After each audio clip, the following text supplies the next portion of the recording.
सो उनको तो सब कुछ छोटा छोटा लगता था। तो क्या बोलेंगे, उन्होंने थॉमस रो को बना के भेजा। थॉमस रो यहाँ पे एक बात समझ गया था कि ये जो मुगल है ना, ये पुर्तगालियों के प्रभाव में, और पुर्तगाली यहाँ पे बिजनेस कर रहे थे बहुत अच्छा अपना। तो इसने क्या बोला कि पहले जो ये पुर्तगाली है ना, इनको थोड़ा कमजोर करना पड़ेगा। तो एक अंग्रेज अधिकारी आया था मिडल्टन, आपने को पता हो, तो उसने पुर्तगालियों को हराया था स्वाली वॉर में, यस और नो? स्वाली वॉर लड़ा गया था 1612 में। मतलब थॉमस रो के आने से पहले ये प्लानिंग हुई थी कि पुर्तगालियों को एक युद्ध में हराया जाएगी, कम से कम हमारी ओर नजर तो जाएगी, ये पुर्तगाली बड़ी शक्ति नहीं है, हम भी बड़ी शक्ति हैं। 1612 में तो स्वाली वॉर में पुर्तगालियों को हरा दिया अंग्रेजों ने। यहाँ पे अंग्रेजों का जो आपका नेतृत्व कर रहा था वो था मिडल्टन।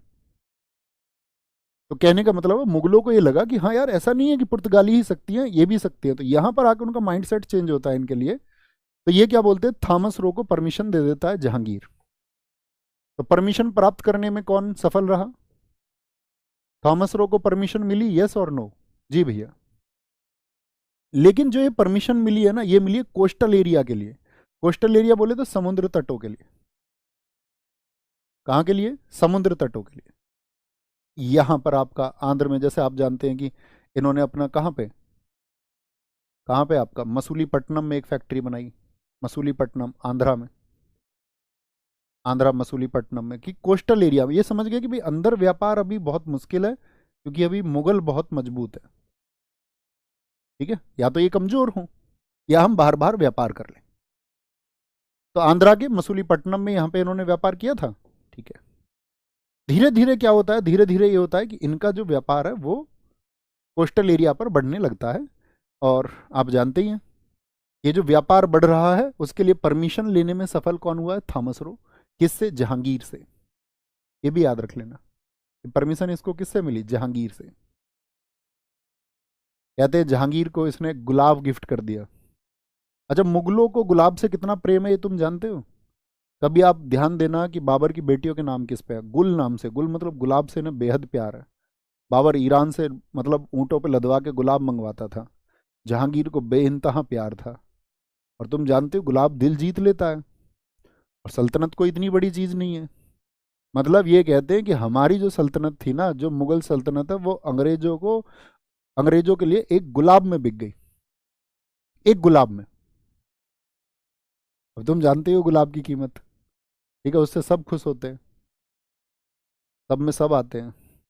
ठीक है, तो परमिशन मिल गई। इससे आगे चलते हैं। अब इन लोगों की जो नजर थी ना ईस्ट इंडिया कंपनी की, वो थी बंगाल पर। वाई बंगाल? देखो, भारत की इकोनॉमी सब जो उस टाइम की क्या थी, जैसे आज मैं तुमसे ये बात करूं कि जो चाइना है, चीन है, वो पूरी दुनिया की मैन्युफैक्चरिंग का 25% प्रोड्यूस करता है। मतलब पूरी दुनिया जो करती है उसका एक चौथाई मैन्युफैक्चरिंग कौन कर रहा है? अकेला चीन। ऐसे ही उस समय पर पूरी दुनिया की टेक्सटाइल इंडस्ट्री का 1/4 इंडिया प्रोड्यूस करता था, टेक्सटाइल का। ये वेस्ट बंगाल जो था हमारा, एक ही क्यों इस पे नजर थी अंग्रेजों की? क्योंकि यहां था टेक्सटाइल का बिजनेस। और टेक्सटाइल में क्या आता है भैया? धागे, यार्न। धागे हो गए, वस्त्र हो गए, कपड़े हो गए, ये टेक्सटाइल इंडस्ट्रीज है। और टेक्सटाइल इंडस्ट्री पर किसकी नजर थी? क्योंकि ये दुनिया का 1/4 हम करते थे, वर्ल्ड्स 1/4, 25%। तो बड़ा बिजनेस हुआ कि नहीं हुआ? जी भैया, बड़ा बिजनेस है, तो सीधी सी नजर है। दूसरा कारण क्या था कि ये प्रोस्पेरिटी का इसका कारण था यहाँ की उपजाऊ जमीन। और आज वाला वेस्ट बंगाल नहीं है, आज का जो बिहार है, आज का जो उड़ीसा है, ये सब किस में आते थे? वेस्ट बंगाल में आते थे। आज का जो बांग्लादेश है वो भी वेस्ट बंगाल में। तो इमेजिन करके देखिए कितना बड़ा एक टेरिटरी होगा, कितना बड़ा क्षेत्र होगा। तो इन सब की नजर कहाँ पे थी आपका, कि भैया इस पे हम लोगों को जाना है। अब यहाँ पे दरअसल में कौन था? औरंगजेब का मामा। औरंगजेब का मामा कौन है? धीरे धीरे समय बीत का गया। वेस्ट बंगाल। वेस्ट बंगाल में आपका औरंगजेब का मामा था शाइस्ता खान। जो छत्रपति शिवाजी महाराज जी से जब हिस्ट्री पढ़ेंगे तब जानेंगे कौन है शाइस्ता खान। अब शाइस्ता खान यार इतने तगड़े एम्परर का मामा है, मामा भांजे की तो वैसे भी बनती है। सर पॉलिटियन हिस्ट्री प्लीज मुझे डिसाइड करने दीजिए ना, मेरे साथ रहिए ना प्लीज, मैं प्रार्थना करता हूँ, आपका हाथ पैर पकड़ता हूँ। मैंने कहा जब विषय खत्म हो तो उसकी उपयोगिता समझ में आएगी। कॉपरेट करिए, ऐसा नहीं कि समझोगे अभी क्यों, नहीं तो कुछ समझ में नहीं आएगा और फिर चीजें क्रिस्टल क्लियर रहेंगी, ऐसे बोलोगे मजा आ गया। औरंगजेब का मामा शाइस्ता खान था। अब दरअसल में होता क्या है कि जो ईस्ट इंडिया कंपनी का एक अधिकारी यहां पे आया था, ईस्ट इंडिया कंपनी की नज़र किस पे, वेस्ट बंगाल पे। वेस्ट बंगाल पे जब ये नज़र रख रहे हैं तो ये सोच रहे हैं कि यार बिजनेस कैसे भी हो, जैसे भी पॉसिबल हो पाए। तो इसके लिए क्या किया इन लोगों ने, यहाँ पे ये जो व्यापार करते थे उस टाइम पे ये देते थे 2% टैक्स। कितना टैक्स देते थे, 2%। लेकिन ये शाइस्ता खान ने बोला कि भाई टैक्स जो है अब 3.5% होगा। और इसी टाइम ईआईसी में एक एरोगेंट ऑफिसर आ गया, एक घमंडी व्यक्ति ने यहाँ पे कमान संभाली, और उसका नाम था आपका जोसिया चाइल्ड। जोसिया चाइल्ड, क्या नाम है, जोसिया चाइल्ड। इसने बोला हम नहीं मानेंगे किसी मामा वामा की, किसी मामा की हम नहीं मानेंगे, यानी इसने 3.5% देने से मना कर दिया। ठीक है। अब ये सोच रहा था यार हम अंग्रेज हैं। अब आप जानते हो औरंगजेब एक बड़ी पावर था उस टाइम पे। एक फोटो दिखा रहा हूं मैं, तुम समझना इस जोसिया चाइल्ड ने क्या कराया। ये देखो फोटो, ये जोसिया चाइल्ड है और ये औरंगजेब है। मतलब एरोगेंस बिजनेस में बिल्कुल भी ठीक नहीं है। घमंड व्यापार में सिर्फ और सिर्फ नुकसान देता है। गर्दन झुकानी पड़ी। अब समझो इतनी सी बात को, तो ईस्ट इंडिया कंपनी भाई साहब, उन्होंने सोचा यार इस आदमी ने तो, जोसिया चाइल्ड ने तो अपने चाइल्डिसपन में, चाइल्ड ही है, बच्चा ही है, इसमें दिमाग ही नहीं है, बोले इसने तो यार हम जो है ना बिल्कुल खराब कर दिए। और ये वेट करती है ईस्ट इंडिया कंपनी। देखो धैर्य कितना है। 1707 में औरंगजेब की मौत हुई। किसकी, अभी हम हिस्ट्री नहीं पढ़ रहे हैं, कभी पूछो भी औरंगजेब के बारे में कुछ बात कर लो। औरंगजेब की क्या हो गई थी, 1607 में मौत हो गई थी। ठीक है। औरंगजेब के बाद में आया था फर्रुख सियर, एक शासक है। याद रखना ईस्ट इंडिया कंपनी को 1717 में, 1717 में फर्रुख सियर ने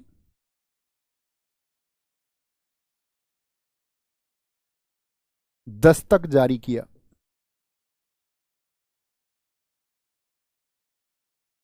दस्तक जारी किया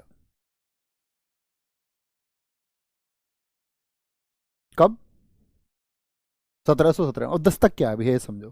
तो ईस्ट इंडिया कंपनी को जो दस्तक मिला है, इसका मतलब था जो ईस्ट इंडिया कंपनी है वो आपका बंगाल, बिहार, आज वाला बिहार, उड़ीसा, बंगाल बिहार उड़ीसा में क्या कर सकती है, फ्री ट्रेड। कोई पैसा नहीं देना, मुक्त व्यापार, कोई टैक्स नहीं, क्या बोलेंगे, फ्री ट्रेड, अर्थात मुक्त व्यापार का इसने आदेश जारी कर दिया। इसी को दस्तक कहा गया। दस्तक क्या है, बंगाल बिहार और उड़ीसा में फर्रुख सियर ने जो आपका मुक्त व्यापार के आदेश दे दिए। अब ऐसा क्यों संभव हुआ, देखो फर्रुख सियर आप सब लोगों को पता होना चाहिए 1713 से 1719 तक शासक था। और इसने अपने मतलब 1717 में, क्योंकि इस टाइम पे अंग्रेजों का एक शिष्टमंडल, एक डेलीगेशन मिलने आया जिसका अध्यक्ष था यहाँ पे, एक डेलीगेशन जो ये आया आपका, जो शिष्टमंडल यहाँ पे मिलने आया था, इससे बड़े चालाक थे अंग्रेज। जो ये अध्यक्ष आया उसका नाम है आपका जॉन सैरेमन। जॉन सैरेमन इसके बारे में पूरी रिसर्च करके आया फर्रुख सियर के बारे में। फर्रुख सियर जो है ना उसको बैठने में दिक्कत थी। अब बैठने में क्यों दिक्कत थी, इसका थोड़ा सा आइडिया या अंदाजा तुम लगाना। उसके गलत जगह पर एक फुंसी थी। फुंसी समझते होगे ना, थोड़ा ठीक से बैठ नहीं पाता था, टेढ़ा तिरछा बैठता था थोड़ा। अब ये लोग इसके बारे में पता करके आए थे, तो अपने साथ में एक डॉक्टर भी लेके आया। पूछा जाता है फर्रुख सियर के समय पर आने वाले शिष्टमंडल जिसके अध्यक्ष जॉन सैरमन थे, वो जो एक डॉक्टर था, डॉक्टर को बहुत मालामाल कर दिया था फर्रुख सियर ने। डॉक्टर हैमिल्टन, ये चुपचाप खड़ा हुआ था ऐसे हाथ करके, और इन दोनों की बात चल रही थी, बोलो सर हम बिजनेस के लिए वो परमिशन लेने आए हैं बंगाल वाले क्षेत्र में। आह, थोड़ा सा तिरछा होके यार बताओ। अब इसने बोला सर जी तुम्हें कोई दिक्कत है क्या, फर्रुख सीयर्स हैं। अब ऐसी बातें कोई बताई जाती हैं? ये बातें बताई नहीं जाती। लेकिन उसको महसूस हुआ थोड़ा सा। उसने बोला सर मैं थोड़ा सा समझ पा रहा हूँ। अब उसको तो पहले से पता है। बोला ये दिक्कत तब होती है। अब उसने सोचा यार पता ही चल गया तो छुपाना क्या है। बोले फिर, बोले आई एम अ डॉक्टर, मैं ठीक करूंगा ऐसा बिल्कुल। ट्रीटमेंट वो डॉक्टर ही था, एक्चुअल में डॉक्टर था, डॉक्टर बनने का एक्टिंग नहीं कर रहा था। उसने उसको ठीक कर दिया। भाई साहब इतना खुश हुआ, कहते हैं कि अपने हाथों की अंगूठियां उतार के, अपनी माला उतार के, 5,000 रुपये नगद, बहुत बड़ी रकम हुआ करती थी उस समय, और साथ में ये बोला कि तुम्हें क्या चाहिए। और उसने क्या मांगा? बंगाल, बिहार और उड़ीसा में फ्री ट्रेड। बोला ले जाओ, कोई दिक्कत नहीं है, हमारे बाप दादाओं ने बहुत दिया है हमें, फैक्ट्रियों में काम कर करके, मेहनत करके। क्या बोलेंगे भैया? तो अंग्रेजों को ये मिल गया, नहीं मिला दस्तक, ठीक है। लेकिन आप जानोगे कि भाई जब औरंगजेब की मौत हो गई 1707 में, तो वो आप ये समझ सकते हैं कि औरंगजेब जो है वो अंतिम मजबूत शासक था। औरंगजेब के बाद में मुगलों का डाउनफॉल आया है। और डाउनफॉल का मतलब क्या था? डाउनफॉल का होने का मतलब ये है कि दोस्त आपका जो इनको रेवेन्यू आता था ना, भाई जैसे अकबर के टाइम पे, आज भारत में कितने स्टेट है? 28 स्टेट है। और अकबर के टाइम पे थे आपका 15 सूबे। तो 15 सूबे क्या करते थे? ये सब टैक्स कलेक्ट करके कहाँ भेजते थे? आगरा भेजते थे। लेकिन वो क्या हो गया कि जैसे जैसे फर्रुख सियर के बाद में, तो बहुत सारे तो लोगों ने क्या बोल दिया, टैक्स जाना मना कर दिया। सिर्फ एक ही जगह से इनका टैक्स जाता था, और वो जगह थी बंगाल। बाकी जगह से इनका टैक्स जाना क्या हो गया था? बंद हो गया था। अब बंगाल से इनका टैक्स जाता था सिर्फ। और बंगाल से जो इनका टैक्स जाता था, तो याद रख लेना, छोटा सा पॉइंट बना लेना, मुगलों का रेवेन्यू, शॉर्ट नोट्स बनाया करो, फिर मुंह नहीं ताकना है। शॉर्ट नोट्स बनाओगे तो चीजें हमेशा क्लियर रहेंगी। मुगलों का रेवेन्यू क्या हो गया? घटने लग गया। और वेस्ट बंगाल रेवेन्यू देता था या नहीं देता था? वेस्ट बंगाल से रेवेन्यू जाता था भैया, राइट, ठीक है, बंगाल से टैक्स जाता था। बंगाल का एक नवाब था अलीवर्दी खान, उसकी 1756 में मौत हो गई, 1756 में। उसके बाद में सिराजुद्दौला आया गद्दी पर। और सिराजुद्दौला जो है, सिराजुद्दौला ईस्ट इंडिया कंपनी से हद से ज्यादा नफरत करता था। इसके एक्ट देखे ना तुमने? सिराजुद्दौला के समय पे एक एक्ट हुआ ईस्ट इंडिया कंपनी के लिए, कि इसने 20 जून 1756 को कौन सी घटना हुई थी बताओ? सुना होगा सभी साथियों ने। एक घटना हुई थी, black hole tragedy. Black hole tragedy. और ब्लैक होल ट्रेजडी में क्या हुआ था दरअसल में? उसमें हुआ यह था कि 20 जून 1756 को इसने 146 लोगों को एक कोठरी में बंद कर दिया। और 146 लोगों को, 10 बाई 8 की एक कोठरी थी, सुबह खोली, 23 जिंदे, 123 मर गए, सिर्फ 23 बचे हुए हैं। इतना क्रूर है अंग्रेजों के प्रति। ईस्ट इंडिया कंपनी के एक्शंस के लिए तो बिल्कुल क्रूर है। अंग्रेज बहुत चालाक थे। इस सिराजुद्दौला को उन्होंने हरा दिया, क्योंकि सिराजुद्दौला, और सिराजुद्दौला का जो साथी आपका सेनापति था उसका क्या नाम था?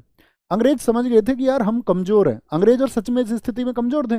लेकिन उनका जो सेनापति था, इसका क्या नाम है उसका? मीर जाफर।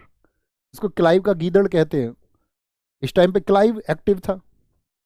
क्लाइव, क्लाइव ने क्या बोल लिया? इसको लालच दे दिया, बोले हमारी वजह से तू बंगाल का नवाब बनेगा सिराजुद्दौला, जब तक तू गद्दी पर नहीं आ सकता कभी भी। तो जो 50,000 की सेना थी, इनके तो कितने, 300 लोग थे क्लाइव के पास में।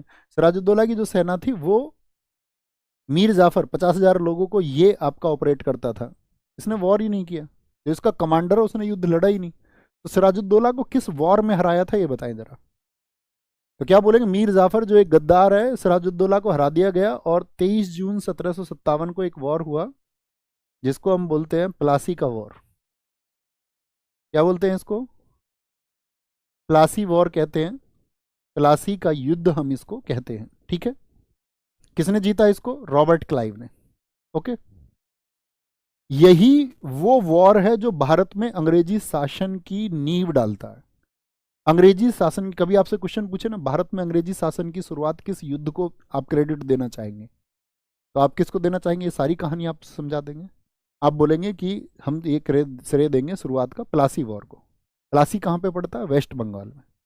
अब उन्होंने बंगाल का नवाब, जो एकमात्र व्यक्ति था जो मुगलों को रेवेन्यू देता था, अब मुगलों का अंतिम रेवेन्यू भी खत्म हो गया या नहीं? मैंने कहा मुगलों को रेवेन्यू सिर्फ बंगाल से जाता था, बाकी जगह से जाना बंद हो गया था। अंतिम रेवेन्यू भी खत्म।